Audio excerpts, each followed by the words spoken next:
Thank you all for coming today. I'm Carolyn with the Strauss Center. I'm Operations Manager, and I have the honor of introducing the Brumley Fellow on behalf of introduced our esteemed speaker, Dr. Jasanoff.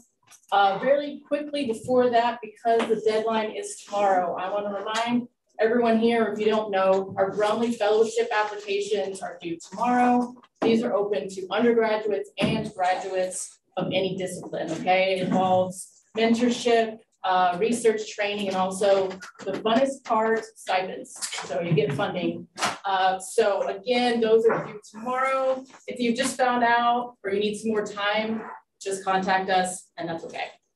Now onto the show. We have Destiny Moreno here. She is our Brumley Fellow featured today, and she is a second-year graduate student at the LBJ School. Destiny is passionate about mitigating harmful technology with interest in criminal and economic justice. She earned her Bachelor of Arts in 2020 in public policy with a minor in science, technology, and society from the University of California at San Diego. Currently, she is a researcher for the Good Systems UT Grand Challenge on a project leveraging AI to improve the lives of people experiencing homelessness. And she will investigate the use of algorithms in government agencies as a Brumley Fellow under our Artificial Intelligence Studies program. Upon graduation, Destiny plans to pursue a career in technology policy that centers the public interest. Everyone, please welcome Destiny Moreno.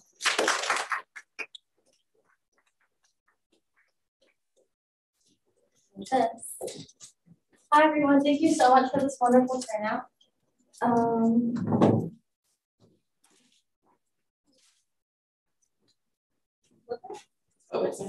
am so sorry. I missed the tutorial. Oh, okay. I'll keep that. Thank you so much for this wonderful turnout. That bio was a little outdated. My Brumley project is now relating to identifying AI-enabled surveillance technologies in local governments across the state of Texas. I am also a graduate researcher with LBJ's new Prison and Jail Innovation Lab studying prison conditions and prison oversight. I'm really excited to welcome Dr. Jasanoff today, and I have her bio that I'm just gonna not quickly, but read off. And we're just so honored to have you here today. I think everyone's so excited to learn from you. Sheila Jasanoff is a Fortsheimer Professor of Science and Tech Studies at the Harvard Kennedy School. She's a pioneer in the social sciences. She explores the role of science and technology in the law, politics, and policy of modern democracies. Her most popular books include The Fifth Branch, Science at the Bar, Designs on Nature, The Ethics of Invention, and Can Science Make Sense of Life? Really heavy questions. I think she's done a wonderful job at trying to answer them. She founded and directs the SCS program at Harvard. Previously, she was the founding chair of the SCS department at Cornell. She has held distinguished visiting professorships at leading universities in Europe, Asia, Australia, and the US. So she kind of got every continent down pat. Jasanoff served on the AAAS Board of Directors and as the president of the Society for Social Studies of Science. Her honors include the SSRC's Hirschman Prize, the Humboldt Foundation's Reimar Lust Award, and the Guggenheim Fellowship. She is a member of the American Academy of Arts and Sciences and the American Philosophical Society, also a foreign member of the British Academy and the Royal Danish Academy, as well as a member of the Council on Foreign Relations. She holds an AB, a JD, and PhD degrees from Harvard, and an honorary doctorates from the Universities of Twente and Liège. So please give a warm welcome to Dr. Jasanoff.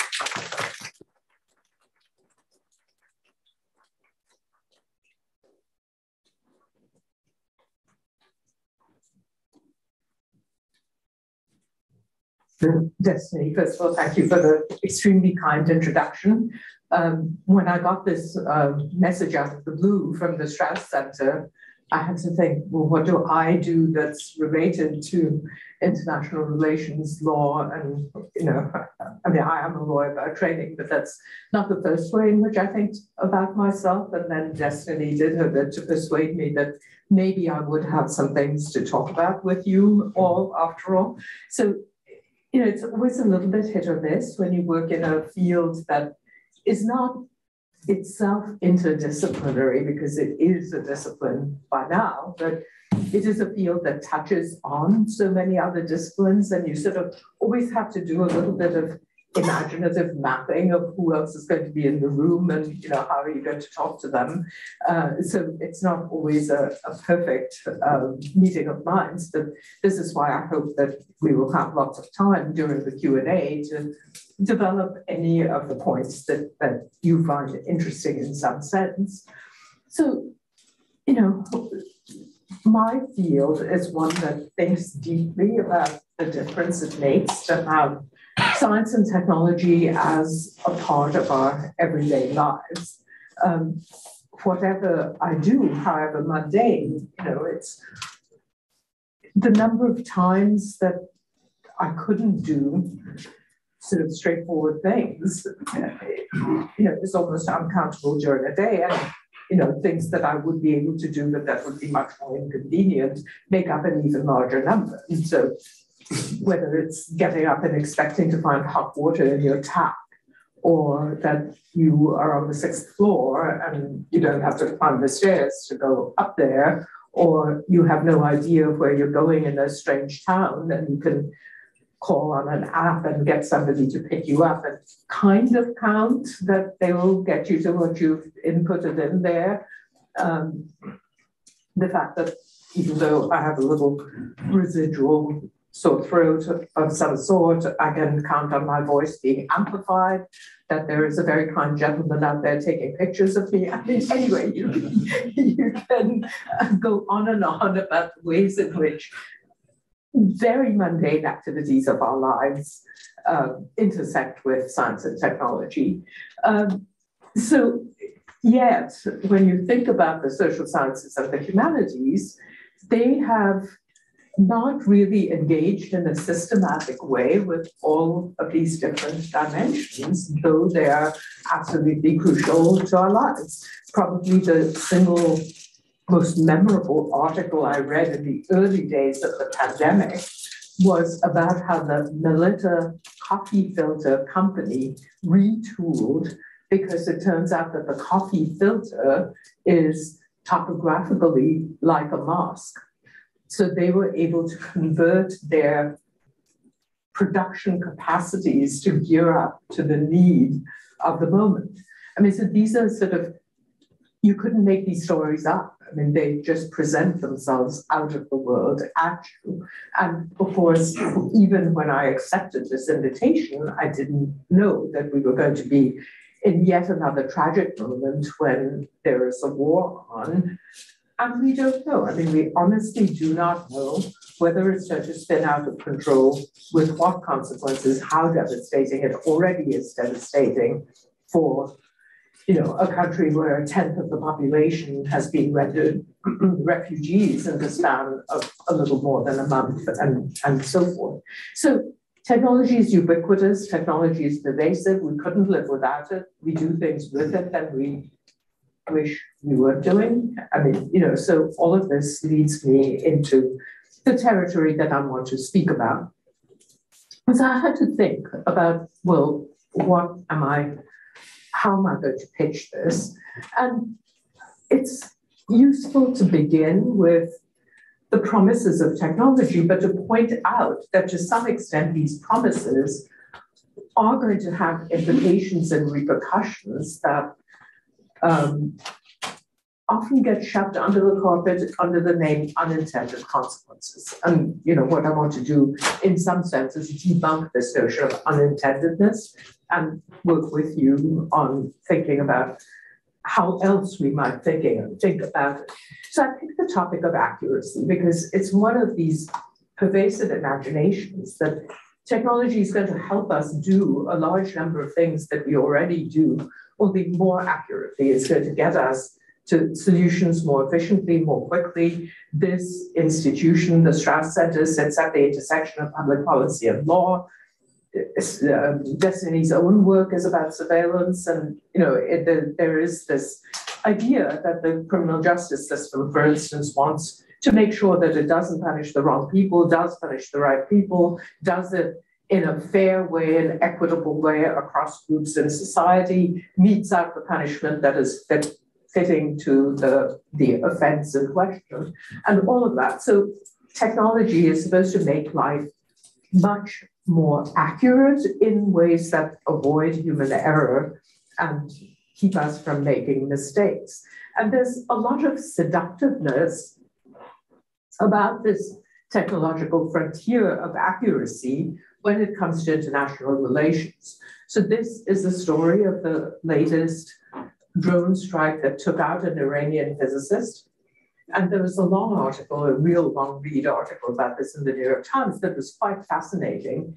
And it was to some extent praising the amazing accuracy of the facial recognition software that allowed this strike to happen.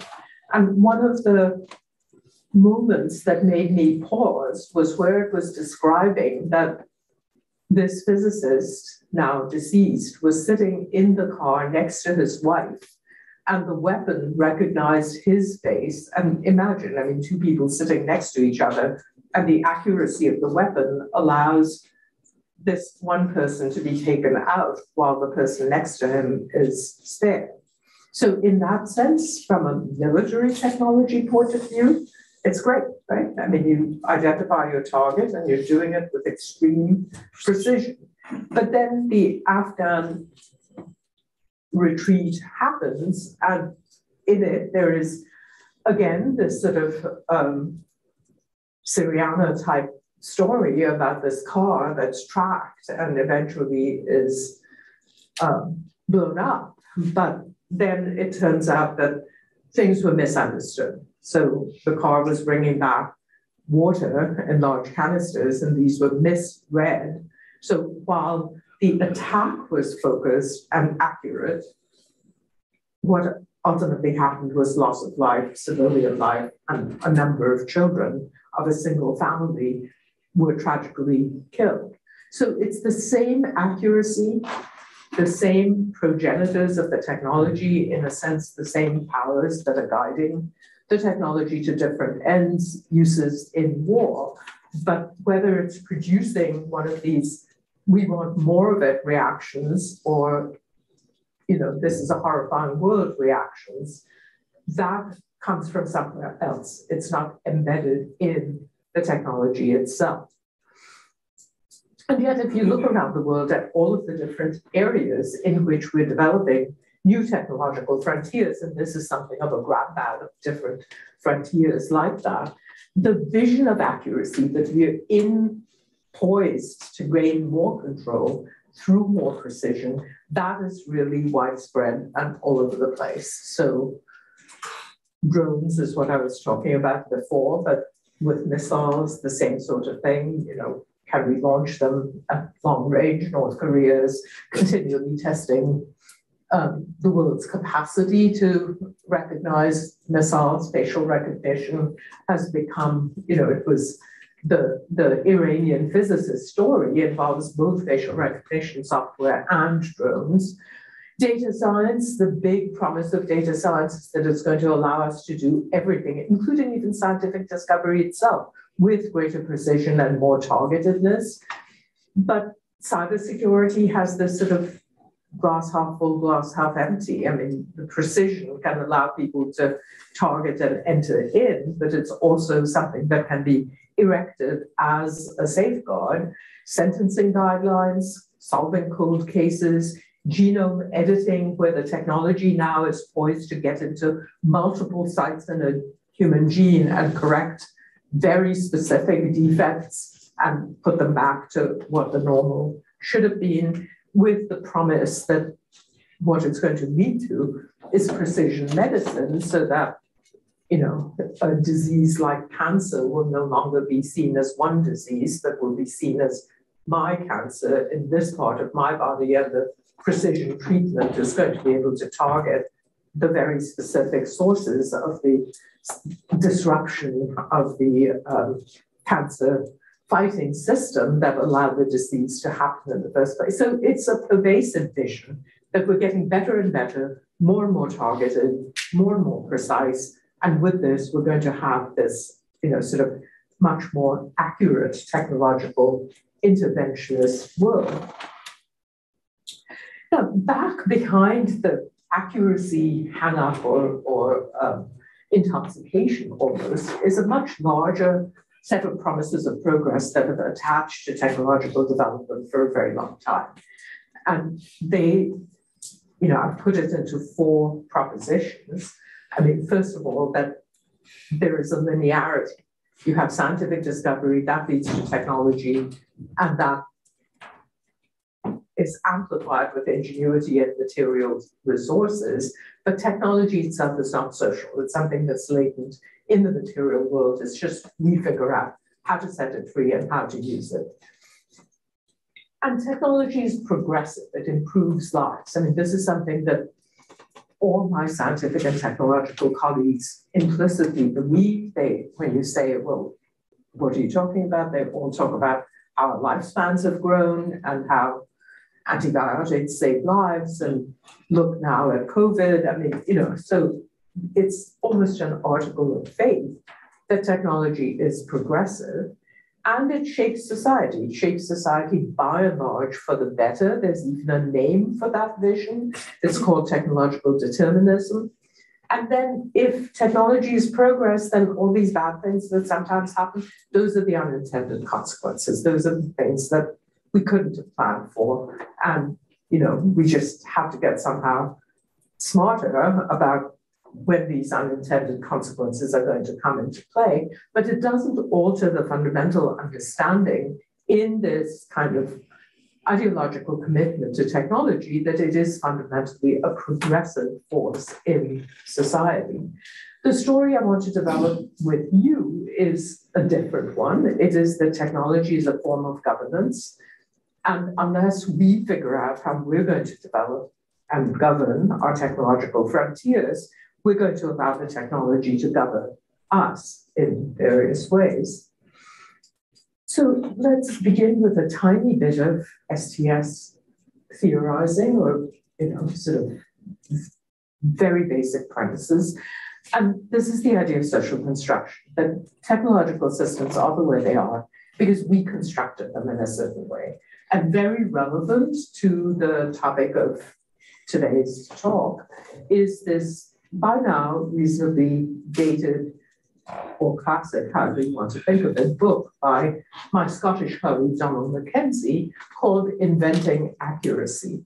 And the title, in a sense, gives away the fundamental message that the accuracy of a technique is not something that Moses brought down on a tablet or whatever. We invent this notion of accuracy. And the way that Mackenzie approaches the topic in his book is that he talks about the accuracy of guided missiles. Now, these are not things that have ever been used. The missiles he's talking about have not been used in warfare.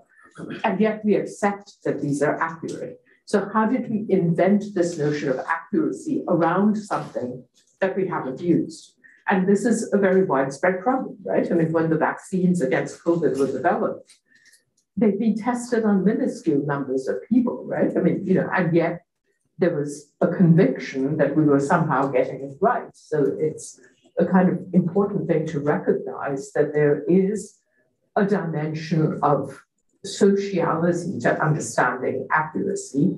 And there I've put out some of the paradoxical things on the slide, that it's a question how we know what accuracy is when testing never actually replicates the field situation.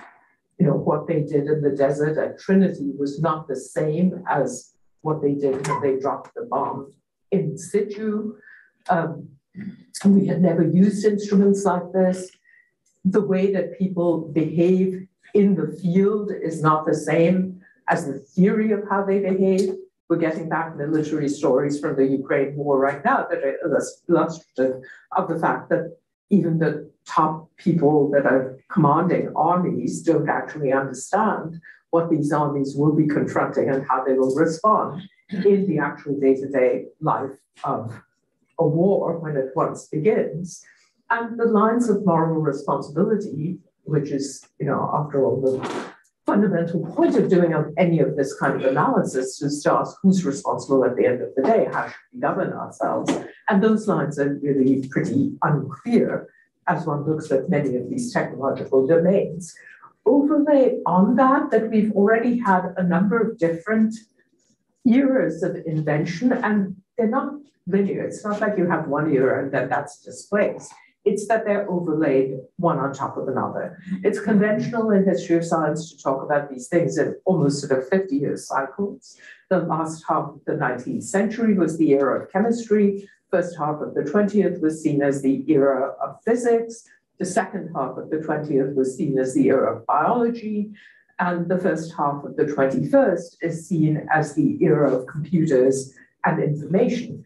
Obviously, you recognize that these lines are not hard and fast. These all have histories, but there is still a kind of gravitational weight to the particular technological half centuries. And yet where we're at now is this notion of convergent technologies where all these different technological potentials are coming together. And sometimes I say that we're in the century of engineering, actually, where we've got these different technical potentialities from all of these different revolutionary technologies that we've created over the decades, and they're now coming together to allow us to do things that were unheard of even 10, 20, 30 years ago. So this is a very famous quotation from a man whose name will not actually resonate through history. He was an official in the US NSF, the National Science Foundation, but he observed that the technologies of the future are not going to be siloed.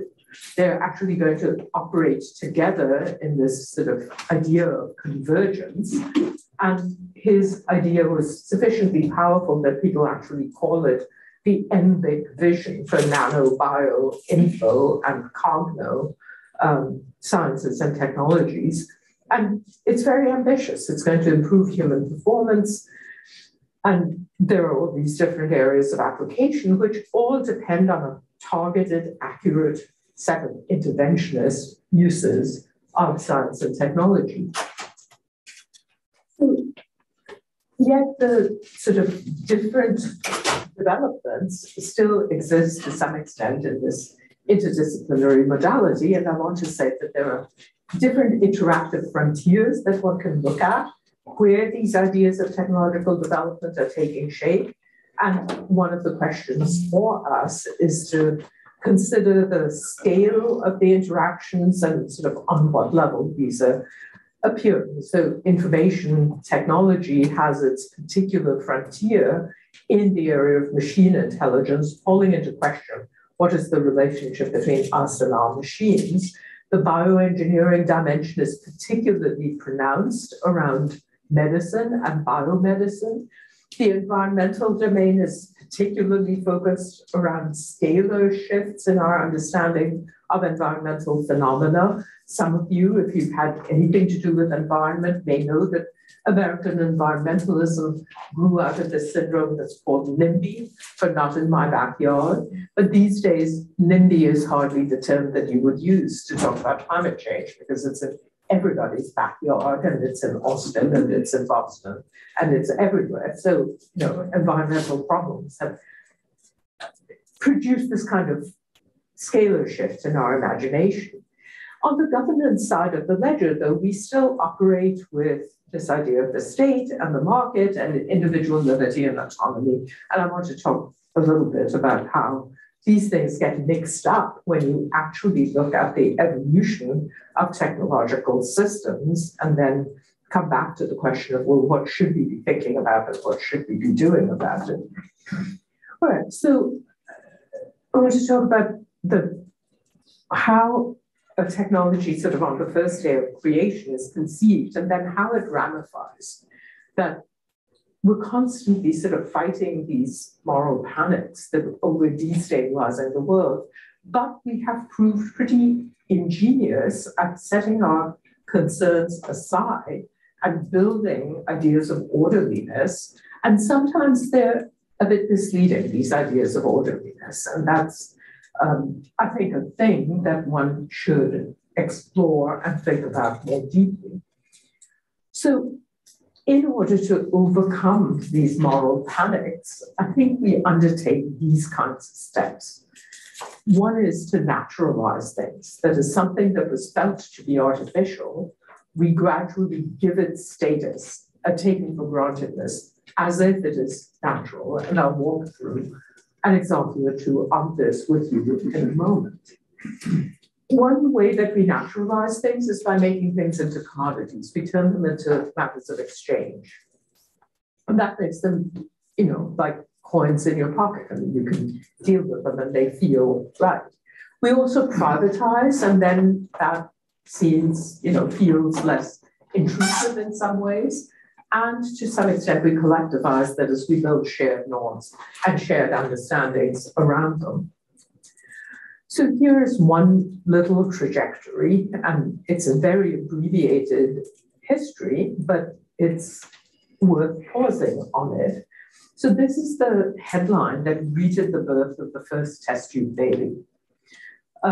Louise Brown, who at that time was estimated to be one of, look at that number, 15,000 ultimately. And baby is proof we were right. I mean, so that's the mother, that infertility, her infertility was something that was fixable by a targeted intervention, by creating this IVF child, in vitro fertilized child. And it was seen as kind of abnormal, and how would one react to it and so forth. So you fast forward many years from the late 1970s to 2010, and all of a sudden, the only surviving person who developed in vitro fertilization, or IVF, receives the Nobel Prize. But the Nobel Prize for what? And it's interesting that it's in physiology or medicine. So one thing that's happening is that the birth of Louise Brown, which was seen as, test tube baby conjures up all kinds of sci-fi horrors, right? But now it's suddenly physiology or medicine. And the Nobel Prize has a citation. So the citation says this is the 2010 Nobel Prize for a development that was in 1978, when it was seen as an unnatural event, for the development of human in vitro fertilization. But it's not, they don't stop there. They say in vitro fertilization therapy. And by throwing in that word therapy, they're rendering it into a medical practice, right? Suddenly infertility becomes a thing for which a therapeutic intervention is needed. The next paragraph, Edwards had the vision that IVF could be useful as a treatment for infertility. So the language of treatment continues this theme of medicalization. Infertility is seen as a disease, and Edwards's vision, a visionary doctor, was you could go in there, you could target this disease, and you could come up with a treatment. And then in the third paragraph, it says, a new field of medicine has emerged. Now, we can talk about this more during Q&A, but if there are any among you that are at all familiar with feminist critiques of biomedicine and of biological development, you will know that one of the things that feminists have been very much agreed upon is that the female body should not be seen as defined solely by its reproductive capacities, and for sure, whether the female body reproduces or not, should not be seen as a disease, should not be seen as an object of medicalization and treatment. So, and this is now pretty old-fashioned. If you were a first-generation feminist, in the 60s, you would have been talking about things like this. And here we are in 2010, 50 years later, with the Nobel Prize Committee, apparently without a second thought, being perfectly happy to medicalize infertility and say this was a treatment and this was a visionary intervention and it was medicalized. So, these are very powerful sort of instruments we have in society that say, don't worry about this, it's just a treatment, nothing strange, these people wanted to have babies, they couldn't reproduce, and look, we cured it, and now you can have babies, and now there are millions of babies, not 15,000 like they predicted back in 1978. It's now far more commonplace. So this is what I mean by naturalized, but this is also about social construction. And that is, you have to have the Nobel Committee. You have to have a prize in physiology and medicine. You have to decide that when you're going to honor Dr. Edwards, it is for physiology and medicine. I mean, look, they could have decided that he deserved the Peace Prize. I mean, you know, there's nothing to prevent you from saying what the prize is in. The recent prize to Jennifer Doudna and Emmanuel Charpentier for their contributions to CRISPR-Cas9 technology was in chemistry. It was not in physiology and medicine. So, you know, it's up to the Nobel committees to decide where they're going to put the thing, right? I mean, there's nothing given in advance about this. It's a decision of a societal nature and a new field of medicine. So this is like infertility medicine emerges as a field of medicine that presumes to understand what the natural course of a body is. And then the medicine just makes the natural course the right course and corrects for the faulty understanding of the body that somehow accidentally some people inherited from nature, and it's our duty then to go in and correct for that in some sense. And I love this picture of then Dr. Edwards with the 3 generations of the baby Louise family. So Louise is the third person down from the left. I mean, there's Edwards, there's Doris, the mother, who has since passed away, Louise, and Louise's baby, showing, you know, the sort of ultimate naturalization of these developments. And interestingly, the next sort of revolutionary turn of the wheel that came with cloning was also naturalized in somewhat the same way. So when we learned how to clone mammals from the cells of mature individuals by cloning the sheep Dolly, a year or so later, I mean, after Dolly's birth was unveiled, the New York Times in 1999 had this caption that Dolly, who made news in 1997 as the first clone of an adult animal. So this is pretty unnatural. The word clone is still, you know, carries all kinds of sci-fi connotations, reappeared last week with her newborn lambs in Scotland. They were conceived the old-fashioned way with help from a ram named David. So, you know, again, this process of rendering natural what you might have thought was, you know, destabilizing, panic-worthy, but look, it's been now welcomed into our moral community. And, you know, if you want to, you know, be humanistic about your understanding of these things, I think it's not even totally accidental that they chose to name the ram named David because of its particular Judeo-Christian lineage place. I mean, David is, you know, Jesus is of the house of David. And, you know, I suspect that some of this was in the thinking of the people who wrote this caption for the New York Times. But in any case, it's another turn of the wheel that renders the artificial, the technological, into the natural, into the everyday in some sense.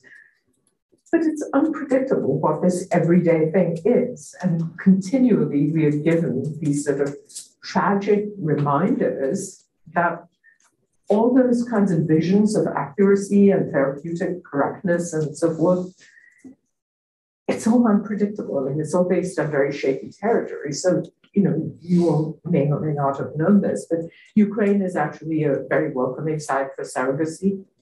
And when the war broke out, there was suddenly this set of stranded babies. You know, these stories get sort of dropped in our laps in a way, and then you don't know what happened, and you have to go back and do the research to find out. But war breaks out, and this thing that, I mean, actually it's not naturalized. And there are clinics where these surrogate children are being born, and they're awaiting their sort of adoption and removal, and then the war comes in. I mean, the Nobel Committee in 2010 didn't have it in its imagination that you're changing international relations in a sense by doing fertility treatment, right? But we know that, cross-border surrogacy, various problems of citizenship involving surrogate mothers, exploitation of poor country women by rich country women or couples, that these have become part of the currency of this fertility treatment medical domain that grew up. It's not just a medical treatment, it is a lot of other things in addition. And among other things, I said marketizing, and in fact, this is an indication of how the market moves in weird ways across this technological discovery that is also a technological intervention that is at one and the same time a commodification and the creation of a set of global flows of capital and bodies and so forth. Okay, let's switch from the bio story to the cyber and the information story that I'm sure is topmost on many of your minds. I was actually struck the other day, 2 days ago, a young man came to see me at Harvard, and he said he wants to work on the global governance of biotechnology. And then he proceeded to tell me that very little work has been done on the global governance of biotechnology. Like hundreds of people are working on information technologies, but I mean, in 2005 was it, I published this book called Designs on Nature, which is a chronology, a comparative study of 30 years of biotech development in 3 countries. So, just sitting there having him tell me that this is an area that has never been worked on, and he's now going to be working on the global governance of biotechnology was actually, perfectly amusing in a sense. But it's something about cyclicity, right? I mean, things fall out of people's minds because they're focusing on something else.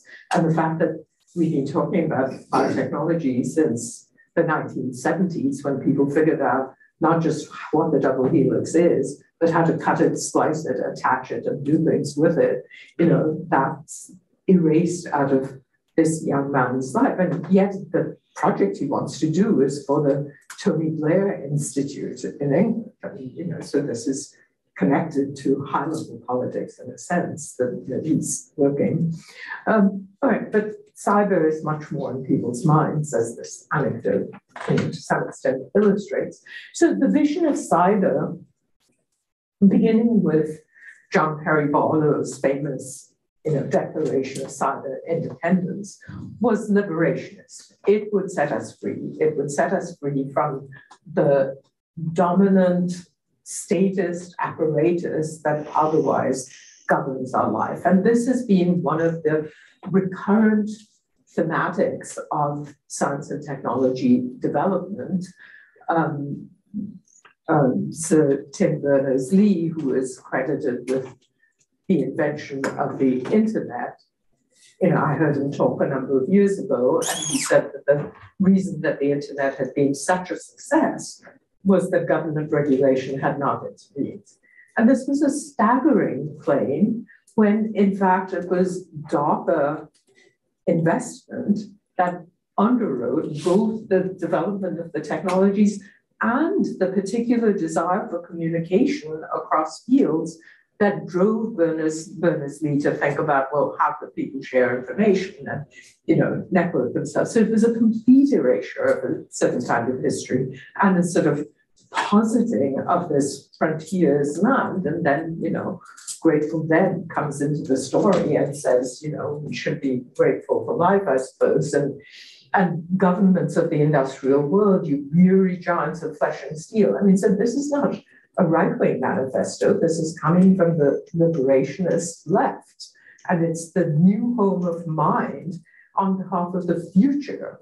I ask you to leave us alone. You're not welcome. You have no sovereignty where we gather. So this has become an iconic text of a particular vision of technology as liberationist, as a kind of space of freedom. All right, so let's see what happens there. Well, one of the things I claim with my humanist lenses over my eyes is that the imaginative world has understood some of the darker underbelly of the things that we do sooner than the actual engineers and the technologists. And I'm really fond of this movie and book, The Forbidden Planet, because it illustrates, to my mind, with more particularity, some of the things that we see in the cyber world today than anything else I know. How many people know of The Forbidden Planet? Could I see a show of hands? Yeah, so you must be STS buffs in some sense. But it's a space saga in the first place. It's about this team that went out into space and got lost and nobody knew what had happened to them. And then a separate expedition goes out in search of them, appears on the planet, and there are only two people of that mission left, a father and his daughter. And what happened? Well, in a way, they thought about the singularity that is connecting minds to produce a yet more powerful mind. The only problem was that when they thought about connecting these minds, that this is like Freudian psychology still at work, because this is a mid-1950s thing, which is when Freudian psychology was still the dominant way that people thought about, illnesses of the mind. So Dr. Morbius and his team had not counted on the fact that in amplifying the human mind, you would be amplifying its evil potential along with its good potential. And the good potential is the super ego, the evil potential is in the id. And so this monstrous, set of creatures, or the Grell, were the products of the subconscious, the evil subconscious being amplified along with the good. Well, so today we have our disinformation and our misinformation and our silos of peculiar belief and our conspiracy theories and so forth. But what is it other than the magnification of the id, if you will? So, why did we not, why did we shelve this in a sense and not think about this as, somebody's imagination already having gone to this place?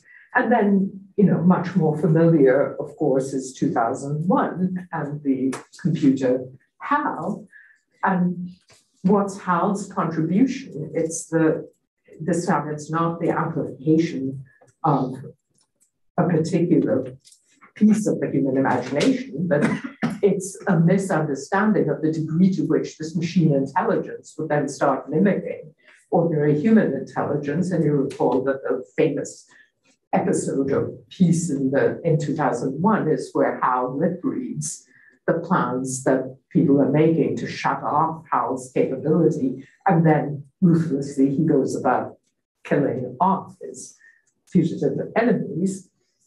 But when Arthur C. Clarke was interviewed later about 2001, he said that nothing had happened since the making of 2001 to persuade him that his vision was fundamentally wrong. He said that every capability attributed to HAL, a system that can speak, listen, reason, criticize human art, and at one point even read lips. I mean, he could have said imitate human art, because now the machines are writing novels and so forth. Arguably, novelists are writing machine-like novels, but that's a piece of the correspondence that we can talk about later. I don't know whether 50 Shades of Grey counts as being written by a human or a machine, but anyway, it's been shown to be at least theoretically possible. A lot of people are still arguing about this, he said, but I have no reason to doubt it. So in a sense, our imaginative projections have already gone to places where the technology seems to come later and only re-inscribe things we've already been fearful of. But somehow our governance structures didn't take that fear as if it's a real thing to care about and didn't, gear up in a certain way. So I'm always troubled by this idea about the law lag, which too many of my esteemed legal colleagues themselves buy into. They're always talking about how technology leapfrogs ahead and the law is always lagging behind. And I say that in imagination, the law is only lagging because it has decided to let the technology leap forward in a sense and to be passive until something happens. And if the law is regressive, it's a choice. It's a choice that we will not act until the thing is already there. And people win a lot of points whenever they appear before Congress, in the US certainly, by saying do not overregulate. If you overregulate, you will stop things from happening that are amazing. And look how long we live and look at all the quickness with which we develop the COVID vaccines. I mean, you know, there's like 10 stories or maybe even 6 that people tell all the time as a justification for why the law lag should be the right way. And, you know, so this is something that touches, of course, on specifically on projects like the one that Destiny is doing, but it's worth reminding ourselves both that here again, we have fictional precursors to what we're thinking about, and that we have it in our power, in our choice, to inscribe the world in certain ways. So surveillance brings up 1984, and it's become a kind of code name for the world that we're living in. And it was there already when Orwell was there. But he didn't see it as a product of the technology, right? I mean, so George Orwell was too smart to think that it lodges in the technological possibility itself. He was very much aware that there was a governance system back of 1984 is the product of a surveillance state that uses technology to serve purposes and not a technology that carries within it somehow in a genetically coded way the capacity for surveillance. When we come to the law, one of the things that the law tries to do is use the resources in its possession sometimes to stand up for values that are different from what people want to accord to the technology. So in relation to surveillance and privacy, there is now a trail of cases that says it doesn't have to be that way. So US versus Jones is one of these classic cases. And the Jones's car was tracked for a month with a GPS device that was affixed to the car without his knowledge because the feds were trying to establish that there was a conspiracy for drug distribution, and there was a big sentence attached to it, potential life imprisonment. So what does Justice Breyer say in his opinion in the Jones decision? If you win this case, that if you, the federal government, wins this case, there's nothing to prevent the police or the government from monitoring 24 hours a day the public involvement of every citizen of the United States. And you see in the last sentence the point I was making before about how 1984 has become canonical. So if you win, you suddenly produce what sounds like 1984. The only problem is that Justice Breyer's own mind as a constitutional thinker is still fixated on the idea that it's the government that does the surveillance. And so Shoshana Zuboff's idea of surveillance capitalism is not in this imagination. It's like if the private sector does it, then it's not surveillance. It's only when the government does it that it's surveillance. So there's something the matter with that. But even Justice Roberts has continued this line of thinking. And I think that, you know, this is one of my favorite passages out of the Supreme Court decision because it's so, I mean, I'm sure that Justice Roberts has not taken a course in which he studied the entity called the cyborg or thinks much about the boundary between human and machine. And yet he's producing a cyborgian theory there. So cell phones, he says, cannot be subjected to warrantless search because they are such a pervasive and insistent part of daily life that the proverbial visitor from Mars might conclude they were an important feature of human anatomy. So he's again naturalizing the technology and saying, in effect, this has become like part of our minds. And if you intrude into our cell phones without a warrant, it is like a physical intrusion. It's like getting into people's minds in some ways. So it's a kind of backward reinvention of a protected dimension, but it's one of the things that the law can lend itself to doing in this area. So to wrap up, let me say a few things about what should be of concern to us.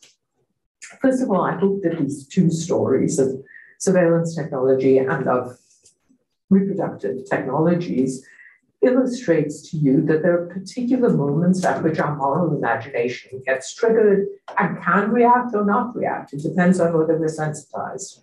So one of them is around the definitions and boundaries of what constitutes humanness. Is how human? Is an IVF embryo human? I mean, these are questions that are out there in some register.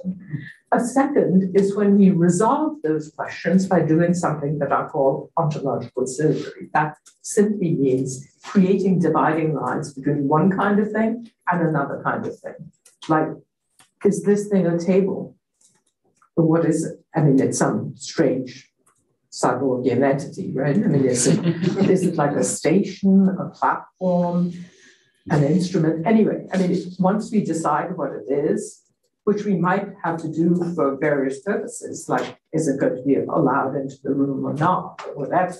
You know, this happens all the time. I mean, how did we get to SUVs? We decided that light trucks were not subject to the same emissions rules as cars, and so we got SUVs. And, you know, so ontological surgery is a really important thing for the law to think about what categories things fall into.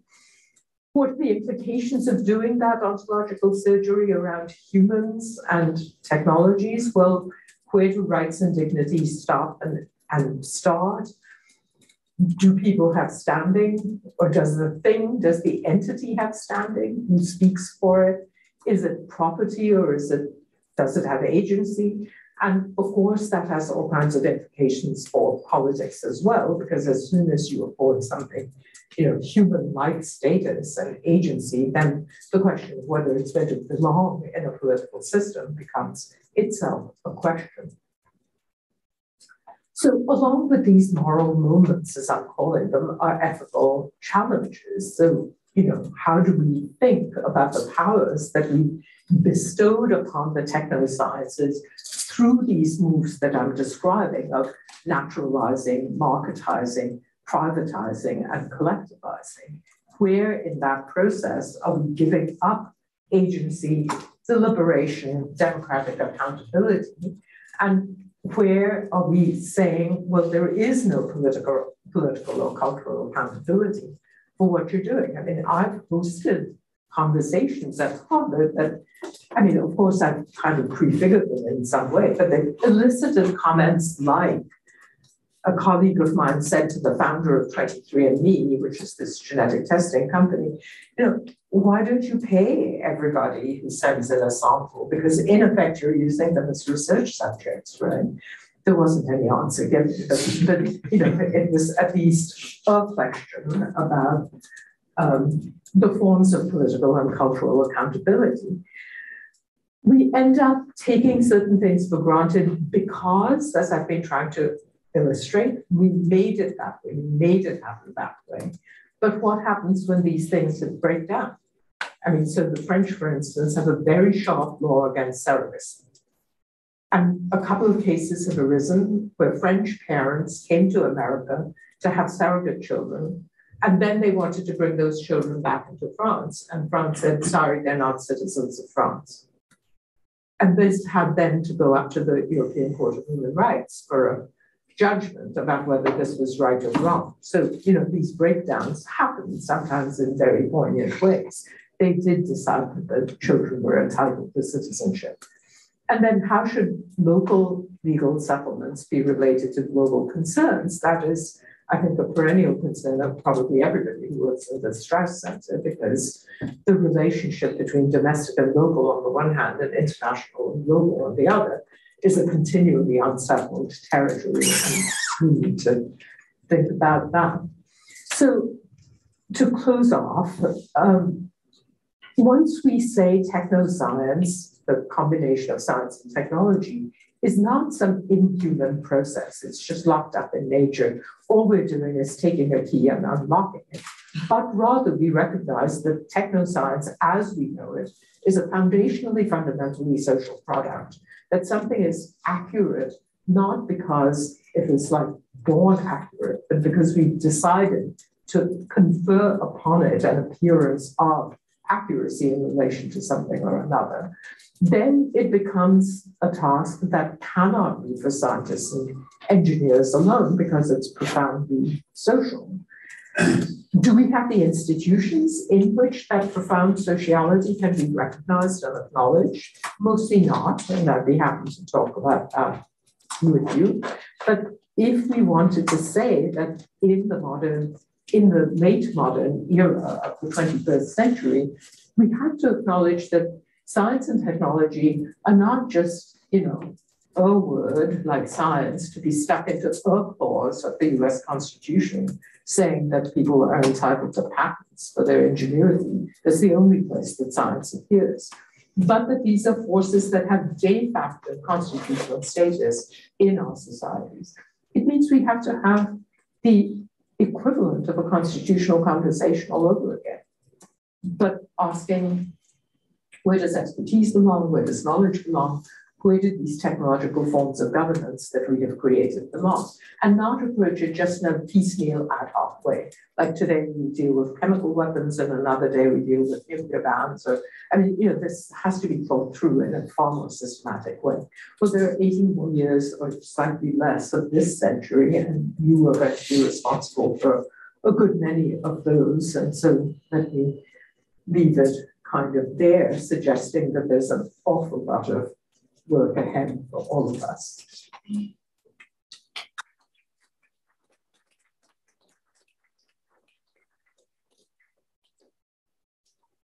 Yes, I'd love to hear any thoughts. Yeah.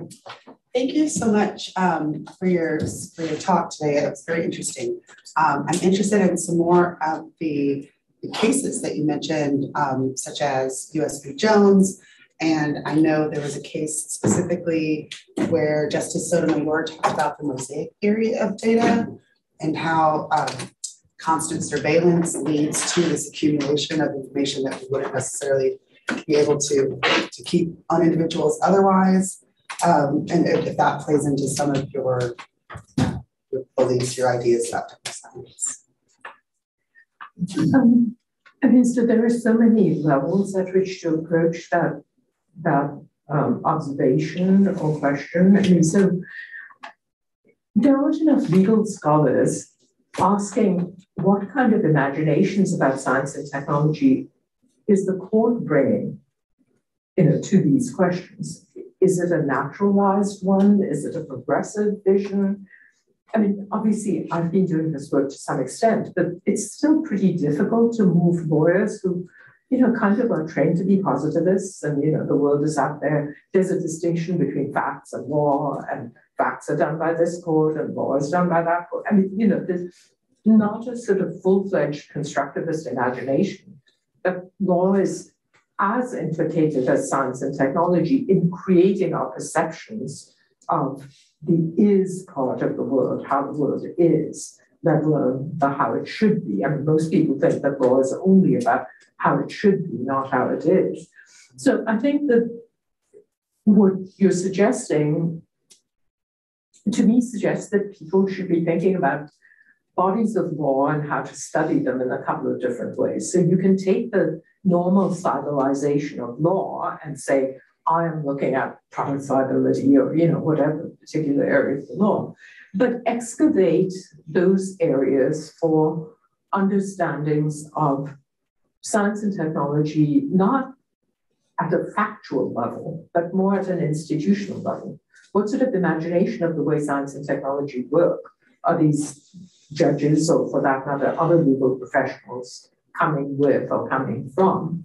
Another way to do it is to cut into it more thematically. So if we were to try to understand what autonomy or what bodily integrity mean in the legal systems of the world today, probably we wouldn't stop with a siloized area of the law, like contract law or civil law or property law or whatever. We would probably look across and ask, where is this kind of question being raised? So I've tried to turn this into a bit of a methodology. I call it comparative problematization. So what is a problem in society that gets articulated in different ways in different places. So the autonomy of the human in a world in which genetic editing is possible may come to light in, for instance, how you think about Alzheimer's testing in one country and what you do about egg donation in another country. But the underlying issues will be similar. It's difficult to do that kind of comparative analysis, but it's a kind of thing that I think we have to bend our mind towards.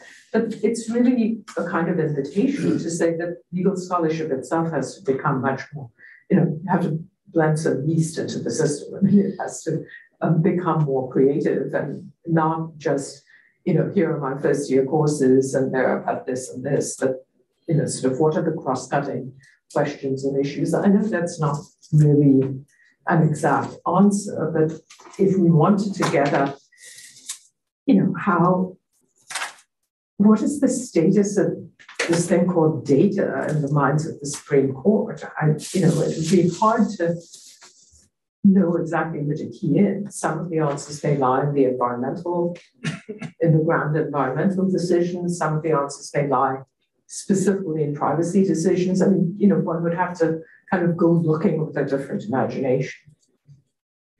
I mean, in my book, Science at the Bar, I suggested that one first place to begin would be to give much more due to dissents, just as a matter of legal scholarship, because, law is like science in this respect. The wrong answer gets left behind. If you're in law school, you get marked off if you pick the wrong answer. And the right answer is that whatever the majority did in its holding, not even in dicta, right? But a much more complicated array of reactions is present in any major decision area. So it's one way to sort of free up one's mind to kind of understand how the law is playing around with our notions of what the right word should be or what it even is.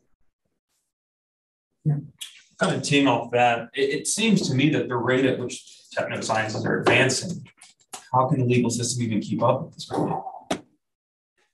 First of all, not putting the problem that way. Okay. So the rate at which first of all, I don't even know what the rate is that it's advancing at. But one reason that technoscientific things are able to do what they're doing, surely is that we've said hands off. And all areas are not advancing in the same way. So biomedicine gets a lot of credit about discoveries, but anybody who studies biomedical invention knows that there's actually been a lot of stagnation, that very few new molecules are emerging, that companies are deriving a lot of patent benefit from,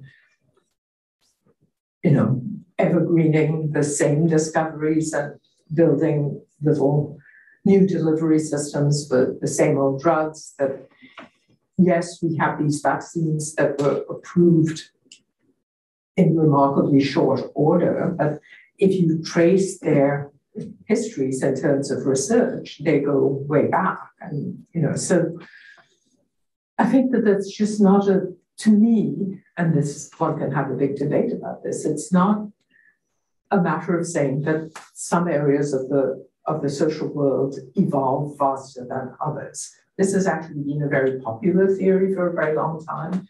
It was articulated very explicitly in the 1930s by a man who said that society can be divided up into these systems. One is the knowledge system, one is the regulatory system, one is the economic system, and they have their inbuilt speed and trajectories, and some advance more quickly than others. So, to some degree, things may advance quickly because we don't put burdens in their way. But if we didn't put burdens in their way, it's because we felt that they should evolve without burdens. So then turning around and saying, on the flip side, look how rapidly this is advancing, it's often historically just plain wrong. That is, invention is often a much slower process than it's cracked up to be when something, comes into play. But apart from the sort of historical debunking of the idea of speed, it's also the case that, often it's very ingenious developments in law that allow the thing to develop. To just complete this, most people who understand the development of the biotech industry in America would say that Diamond versus Chakrabarti, the 1980 decision that allowed the patenting of life forms, was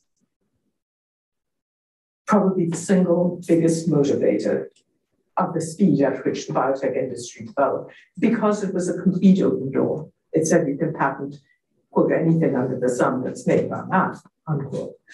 And that opened the door to a kind of venture capital culture, a risk-taking around biotech, and a sort of property rights understanding of what we should be developing, which today people say may have had some adverse impacts on the nature of innovation, because it's produced excessive patenting, a tightening of the pipeline such that discoveries are not actually shared and not made available for downstream people to be experimenting with, inequalities across geopolitical lines and so forth. Anyway, I'm just saying that the careful accounts often muddy up this story about the relative speeds. It's not like there's a law car on the highway and a science car on the highway and maybe an economics car on the highway, and they're going in equal ways as if they're in their own tracks and not intersecting with each other. They're continually sending out signals about how they intersect with each other. And once you take that on board, I think it just complicates that picture. You've written about democratic participation, either happening at the beginning of a process in a sort of design model or in a resistance framework, either in a regulatory model or in an activist model. Can you talk about, you point out these moral moments or these ethical challenges, some frameworks or stories or cases of successful resistance in your mind? Well, of course, when you say successful resistance, you have to acknowledge that it's by our own standards of what counts as successful, right? Well, so one very obvious one that's grounded in American law is that a lot of people think that the free-for-all patent system had gone too far with regard to human genes. And that was a piece where there really was a pulling back of the law, because for 20, 25 years, the US Patent Office had easily granted patents on human genes. And then a lawsuit was brought. This is the Association of Molecular Pathology, the so-called Myriad Genetics case. And it was brought by the ACLU, American Civil Liberties Union. It was the first time that the ACLU decided to pursue an intellectual property case as a civil liberties case. Now, I happen to know a lot about it because the person who was serving as a consultant for the ACLU had learned her biology and society as a sophomore in my class at Cornell. And she went to the lead litigation lawyer at New York's ACLU and said, one thing that we could do if the ACLU wants to get into the science and technology domain is challenge this patentability of the human genome. And he said, that can't be right. It's not patentable. So it didn't even occur to this very experienced lawyer who had argued other Supreme Court cases already that this could even be the right condition of the law. And then it took them 7 years. But at every step, they were being told, you cannot do this, you cannot expect to do this, because it would require rolling back settled practice. And then the infamous Dr. Eric Landau, who was just caused to step down from his position as lead Biden science advisor, he wrote an amicus brief that was actually quite persuasive to the courts. But why did he write it? Because he was arguing in favor of basic science and not industry science, and freeing up the human genome for patenting was a boon to basic researchers who were not immediately in the market for patents. Whereas Myriad Genetics had got a very comprehensive patent on the breast cancer, on the 2 breast cancer genes that were reliably associated with an increased risk of breast cancer. But there's a case study of where a pretty orthogonal imagination, one that cut against everybody's settled expectations, actually resulted in some rollback. Now, there are lots of people who will say, oh, well, it wasn't really important because all they held was that the natural human gene cannot be patented, but cDNA is still patented. Anyway, one can have those debates, but nevertheless, I think it stands for the proposition that things derived from the human body are not uncomplicatedly patentable, that there are limits. So just the establishment that there are limits is something that case stands for. And even within this very market-friendly, free-for-all techno-scientific industrial culture that we have in the States, it's a moment where a resistance move produced unexpected results. Nobody was expecting this to happen. We have time for one more question. Yeah. So kind of implicit, I think, throughout what you were saying was the way that novel technologies have a tendency to shift power. And especially the way that the few holders of the very large stores of data have social power that is perhaps disproportionate with what it had been in the past. And I was wondering on what your thoughts were on how people might advocate for those that are being increasingly, I guess, disempowered or marginalized in their data representations, in the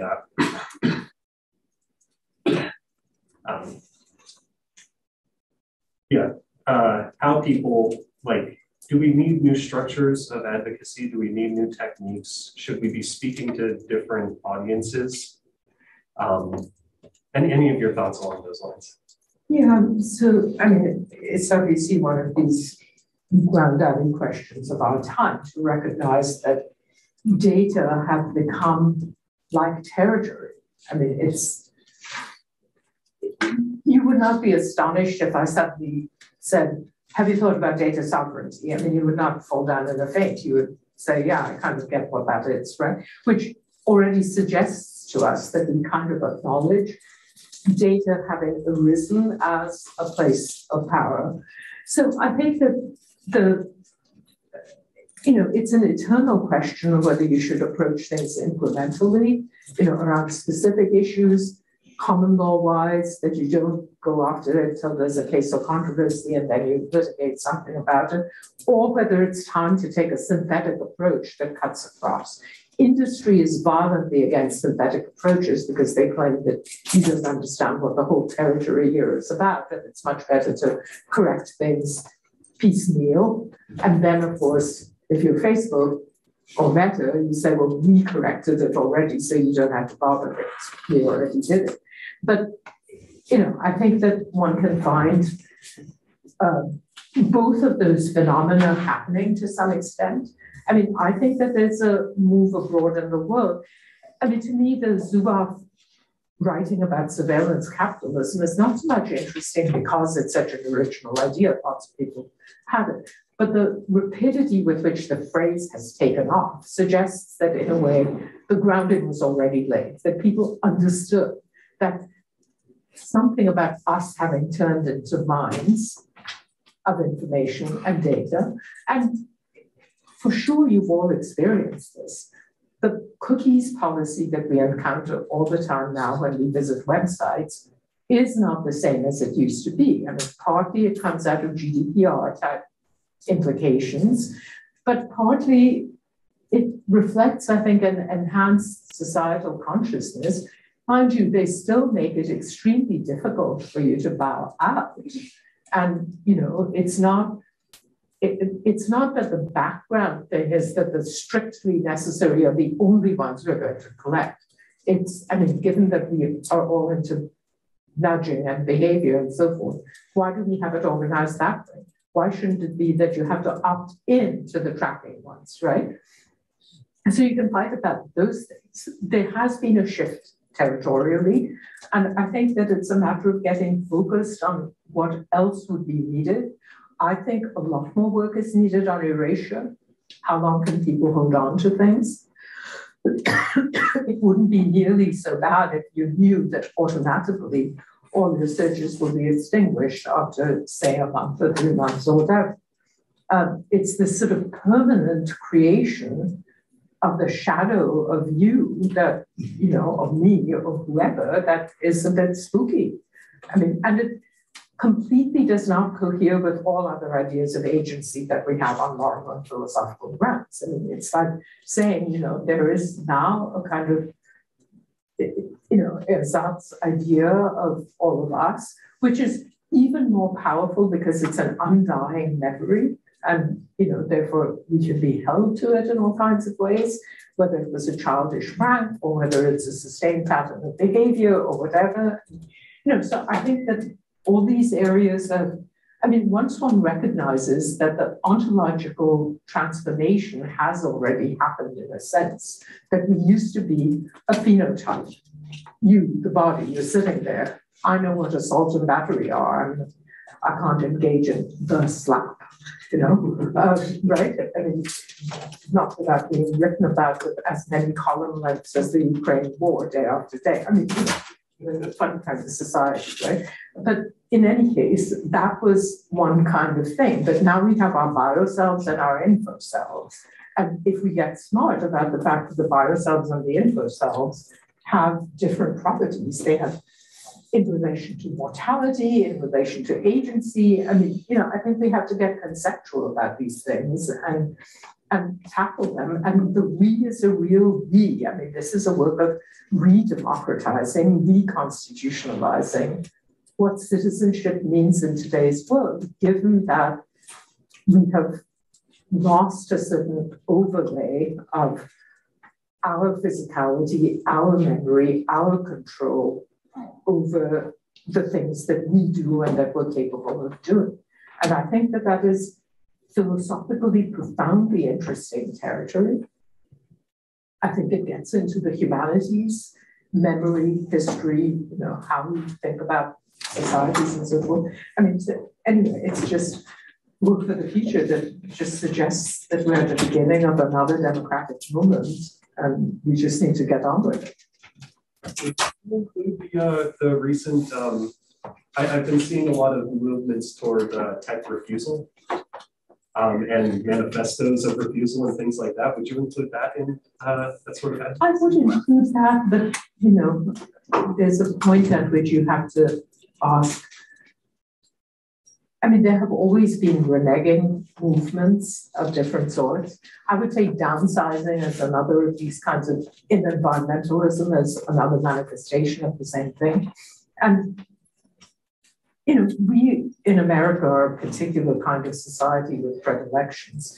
If we can turn something into a disease, and so if we can show that too much sitting on the screen. I have colleagues in the Kennedy School who under their signature have these, studies have shown, and therefore I'm not going to do my email as often as I used to, so forgive me my slowness and so forth. Is that tech refusal or is it self-protection in a selfish mode or whatever? Anyway, I do think that these movements are very interesting. They can be studied in the small, they can be studied in the large. I do think that there are recognitions by people that technology governs us, which I think is the foundational point. And then what we do about it, it's like democracy. We built a democracy. We started in the West building democracies thousands of years ago, but they're not perfected. They're always showing, weak spots in them. So if we just begin to factor technology into part of our arsenal for how to rethink democracy, that's what I think the challenge is. And then the given movements, the particular directions just become, particular ways to go. Anyway, but I think we're probably over time, and I don't know if everybody will capture it. Everyone, please join me in thanking Dr. Jess.